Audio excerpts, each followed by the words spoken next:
Pascal civil services में आप लोगों का स्वागत है। मैं जितेंद्र सिंह।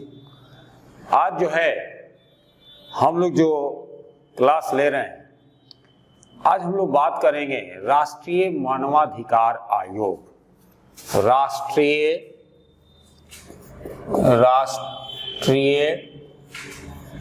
मानवाधिकार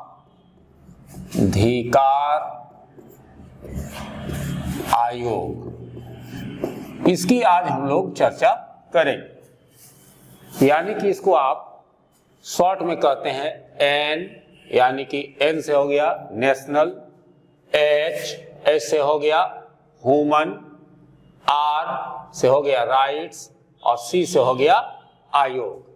यानी कि नेशनल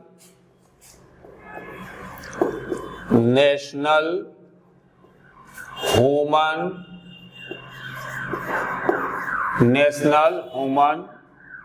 राइट्स और सी से होता है कमीशन।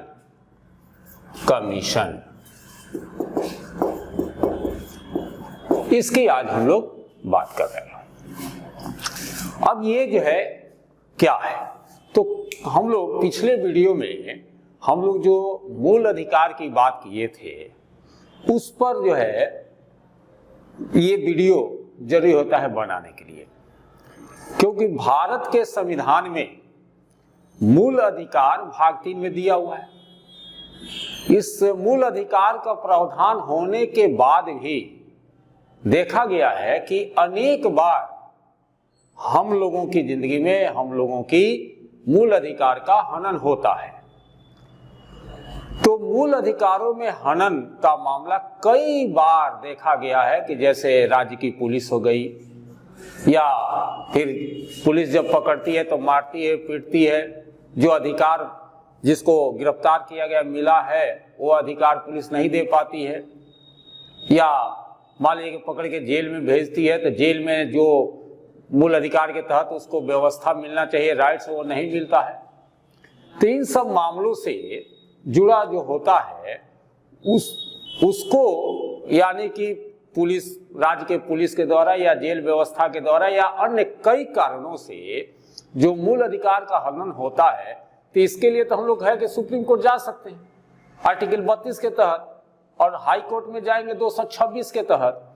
लेकिन न्यायालय की जो लंबी एवं खर्चीली जो प्रक्रिया है, इसके कारण भारत की जनता जो है गरीब है, तो गरीब जनता को प्रायः जो है न्याय नहीं मिल पाता है। ऐसा देखा गया है। तो देखा गया कि अंतर्राष्ट्रीय स्तर पर जो कार्यरत मानवाधिकार संगठन है, उनके प्रयास को देखते हुए भारत में भी, भारत सरकार ने भी यह अनुभव किया कि भारत के जनता के मूल अधिकारों की रक्षा के लिए एक मानवाधिकार आयोग होना चाहिए।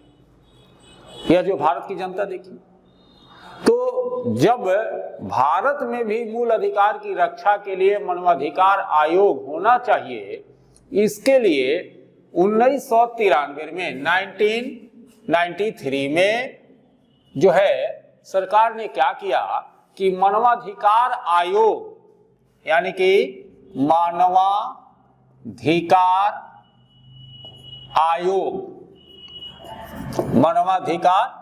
आयोग एवं न्यायालय के गठन हेतु न्यायालय के गठन हेतु मानव अधिकार संरक्षण अधिनियम, मानव अधिकार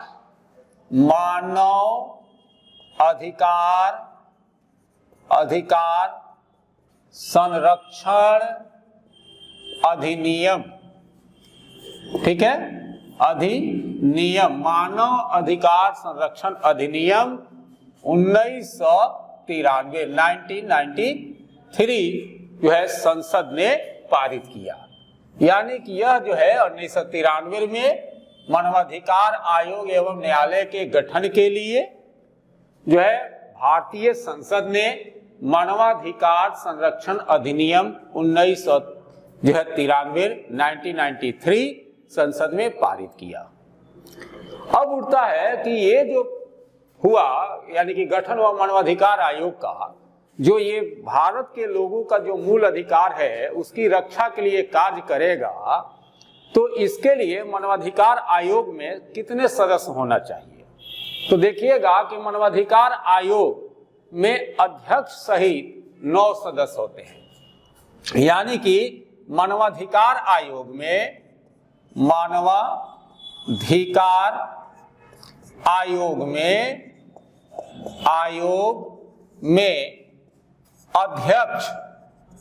अध्यक्ष सहित यानी कि अध्यक्ष को मिलाकर 9 सदस्य होते हैं, 9 सदस्य होते हैं। यानी कि मानवाधिकार आयोग में अध्यक्ष सहित 9 सदस्य होते हैं। अब ये जो है इसके अध्यक्ष कौन होंगे? तो मान लीजिए कि एक अध्यक्ष हो गए, एक अध्यक्ष और 8 सदस्य हुए सदस्य, यानी कि अध्यक्ष और 8 सदस्य को मिलाकर कितने हुए अध्यक्ष सहित? 9 सदस्य हुए। यहां कंफ्यूजन नहीं करना है। अब अध्यक्ष कौन होगा, यानी कि मानवाधिकार आयोग का अध्यक्ष कौन होगा?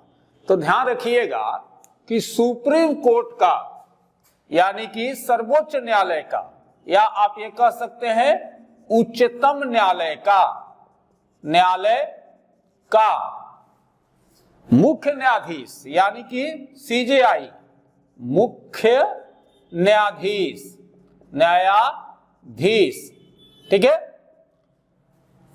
रह चुका कोई व्यक्ति, यानी कि न्यायाधीश रह चुका कोई व्यक्ति, यानी कि वह व्यक्ति जो सुप्रीम कोर्ट का मुख्य न्यायाधीश रह गया है, वो रिटायर हो चुका है, वह जो है मानवाधिकार आयोग का क्या होगा? अध्यक्ष होगा। पहला क्लियर हो गया। यानी कि मानवाधिकार आयोग में अध्यक्ष सहित कितने जो है सदस्य होते हैं? 9। मानवाधिकार आयोग का अध्यक्ष 1 और 8 सदस्य, ये दोनों को मिलाकर 9 सदस्य होते हैं। इसका जो अध्यक्ष कौन होगा मानवाधिकार आयोग का? तो उच्चतम न्यायालय का मुख्य न्यायाधीश जो रह चुका है, यानी कि रिटायर्ड जो है, वो व्यक्ति मानवाधिकार आयोग के क्या होंगे? कि अध्यक्ष होंगे। पहला क्लियर हो गया। अब जो इसके सदस्य कौन होंगे? तो इसके जो 8 सदस्य होते हैं ये कौन होंगे, इस पर हम लोग को चर्चा करना है। तो ध्यान रखिएगा कि मानवाधिकार आयोग के जो अध्यक्ष हैं वो तो सुप्रीम कोर्ट के रिटायर्ड चीफ जस्टिस होते हैं। तो इसके जो 8 सदस्य होते हैं, तो पहला यानी कि इसका जो सदस्य होगा वह भी जो है सुप्रीम कोर्ट का वर्तमान या रिटायर्ड न्यायाधीश होगा, यानी कि सुप्रीम कोर्ट का वर्तमान या रिटायर्ड न्यायाधीश होंगे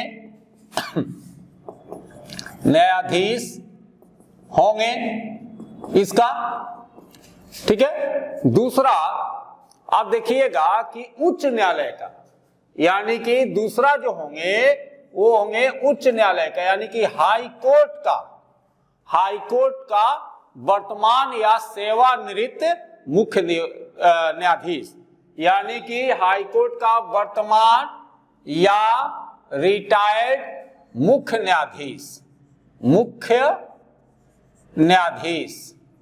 न्यायाधीश जो है इसके सदस्य होंगे। यानी कि 8 सदस्य में आपने देखा कि पहला सदस्य कौन होगा कि जो सुप्रीम कोर्ट का वर्तमान या रिटायर्ड जज होगा।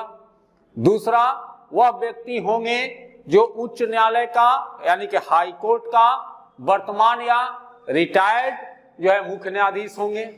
तीसरा ये जो है वैसे 2 व्यक्ति जिन्हें मानवाधिकार आयोग के संबंध में गहरा ज्ञान एवं व्यवहारिक अनुभव प्राप्त हो, यानी कि वैसे 2 व्यक्ति, यानी कि 2 वैसे व्यक्ति वैसे व्यक्ति इसके जो है सदस्य होंगे जिन्हें मानवाधिकार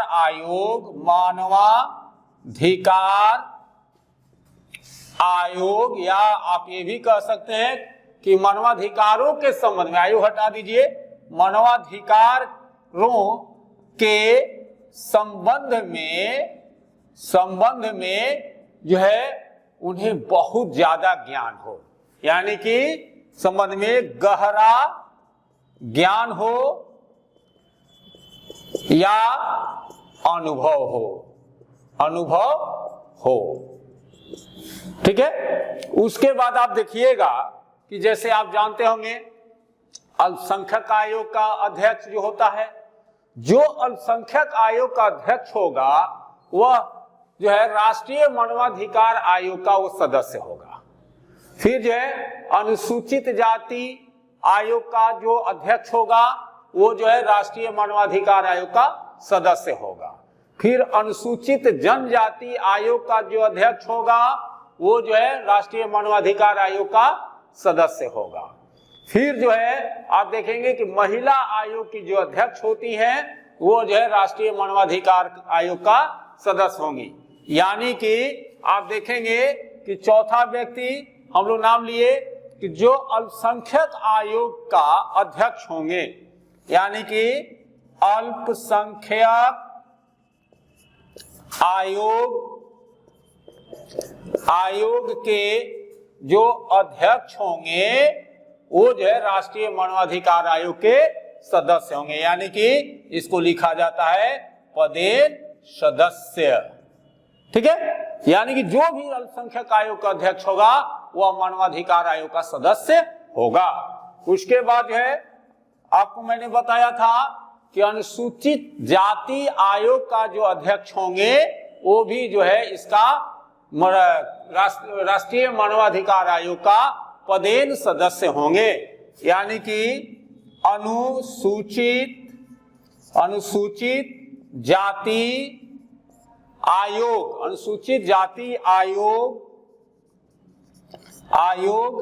के जो अध्यक्ष होंगे वो जो है मानवाधिकार आयोग का क्या होगा, पदेन सदस्य होगा। ठीक है। फिर जो है इसी तरह है कि अनुसूचित जनजाति का जो अनुसूचित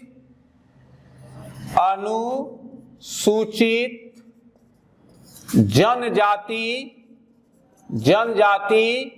आयोग के अध्यक्ष जो होंगे वो इसके पदेन सदस्य होंगे। किसका? राष्ट्रीय मानवाधिकार आयोग का। और आप देखेंगे कि 7वां में कि महिला आयोग, यानी कि महिला आयोग का जो अध्यक्ष होगा, यानी कि महिला आयोग का जो अध्यक्ष होगा, महिला आयोग के जो अध्यक्ष होंगी वो जो है राष्ट्रीय मानवाधिकार आयोग का पदेन सदस्य होंगी। ठीक है। यानी कि राष्ट्रीय मानवाधिकार आयोग क्या करती है, तो राष्ट्रीय मानवाधिकार आयोग भारत के जो भी नागरिक हैं उनके मानव अधिकार का जो राइट मिला है उसके रक्षा के लिए इस आयोग का गठन 1993 में 1993 में जो है संसद के द्वारा किया गया। इस आयोग का काम है कि आपके हमारे जो मूल अधिकार हैं, फंडामेंटल राइट हैं, उसको जो है देखने का काम करते हैं। इसमें अध्यक्ष सहित कितने सदस्य होंगे, तो 9 सदस्य होंगे, जिसमें एक अध्यक्ष और 8 सदस्य होते हैं। तो अध्यक्ष कौन होंगे, तो सुप्रीम कोर्ट के जो मुख्य न्यायाधीश रिटायर्ड हो चुके हैं वह जो है इसके राष्ट्रीय मानवाधिकार आयोग के अध्यक्ष होंगे। इसके सदस्य कौन कौन होंगे, तो सुप्रीम कोर्ट के वर्तमान या रिटायर्ड न्यायाधीश इसके सदस्य होंगे। फिर इसके जो है 8 सदस्य में दूसरा कौन होगा, तो हाई कोर्ट का वर्तमान या रिटायर्ड मुख्य न्यायाधीश होंगे। फिर जो है 2 ऐसे व्यक्ति जिन्हें मानवाधिकारों के संबंध में गहरा ज्ञान हो या अनुभव हो, वो इसके सदस्य बनेंगे। फिर अल्पसंख्यक आयोग के अध्यक्ष जो भी होंगे वो जो है राष्ट्रीय मानवाधिकार आयोग के सदस्य होंगे। अनुसूचित जाति आयोग के जो अध्यक्ष होंगे वो जो है राष्ट्रीय मानवाधिकार आयोग के सदस्य होंगे। अनुसूचित जनजाति आयोग के जो अध्यक्ष होंगे वो राष्ट्रीय मानवाधिकार आयोग के सदस्य होंगे। और महिला आयोग के जो अध्यक्ष होंगी वो जो है राष्ट्रीय मानवाधिकार आयोग के जो है क्या बोलते हैं सदस्य होंगे। ठीक है। अब जो है होता है कि इनकी नियुक्ति कौन करता है, तो भारत के मुख्य न्यायाधीश के सलाह, ये भी थोड़ा सा आप लोग जो है इस पर ध्यान दीजिए कि इसके अध्यक्ष की या सदस्यों की नियुक्ति के बारे में थोड़ा हम लोग को जानना चाहिए। तो इसमें होता क्या है, तो आपको मुख्य रूप से जानना है कि भारत के मुख्य न्यायाधीश की सलाह के बाद सुप्रीम कोर्ट एवं हाई कोर्ट के सेवाधीन यानी कि कार्यरत न्यायाधीशों की नियुक्ति की जा सकती है। आयोग के अध्यक्ष एवं सदस्यों की नियुक्ति राष्ट्रपति द्वारा एक समिति के अनुशंसा पर की जाती है। इनके अध्यक्ष की नियुक्ति जो है क्या कहते हैं, राष्ट्रपति करते हैं, राष्ट्रपति जी करते हैं।